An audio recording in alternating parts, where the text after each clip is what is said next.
going down this path, my Mhm. brain Mhm. is seeing that you have, well, it could be three roads. You could Mhm. have this person you're assessing, Mhm. the new hire you're assessing, potential new hire. Well, I Right. guess they are hired. Sure. The temporary potential new hire Right. that you're assessing does everything extremely well and you want to hire them.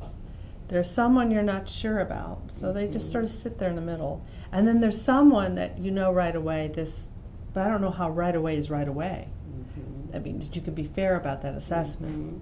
So you've got someone you know right away you want to not bring back another day. Mhm. You have someone, actually potentially you could let drift and sit there a long time if you're not alert to Mhm. your goals of assessing, correct? Mhm. And then you've got someone that you really think, wow, this is someone I'd really like to have for the long haul. I love working with this person. Mhm. I'd love to have them here. I want to go ahead. So here we need some kind of employment agreement. Too soon. Too soon. Mhm. Too soon. We're not ready yet. Not right. Okay, we're going to come back to that. Too okay. soon, and we're going back to that. Yes. This one, it just sits there and painfully sits there too long, and they don't know, and you don't know, and that's another problem. Mhm. You'll address that. Mhm. And then you've got the one that, well, I'm going to request you not come again tomorrow. Well, let's start here. How do you handle that one? Well, first of all, you don't make any promises to anybody. We're Okay. going to start with a 1-day skill assessment Okay. and see how it goes. This way you keep it open. That's what I thought. One day at a time, or one evening at a time. Right. And if this one person is absolutely just not proper and just not fitting, the profile, then you just nicely say, thank you so much, but, we're not so sure that this is going to be the right fit for you. And you thank them for their time, of course, and you make sure that they are. That's the other thing. I recommend do not pay them after the fact. Make sure you have a check for them that day. I just believe that's the way, because here's what happens. If you forget or if it drifts off, that can be a violation. You need to pay these people when you have your next pay period. If that person is not on the payroll, you don't want to go there. You can't. It's illegal. And it's So much easier to do that just- at the end of the day than have them come back when you do it's payroll. awkward. Right. Yeah, absolutely. So you prepare for that. So that one. Then the Yeah. next one maybe you're not so sure about, Right. but you see some qualities, and I always tell my clients, and I tell my team members too, some people are very nervous day one and two.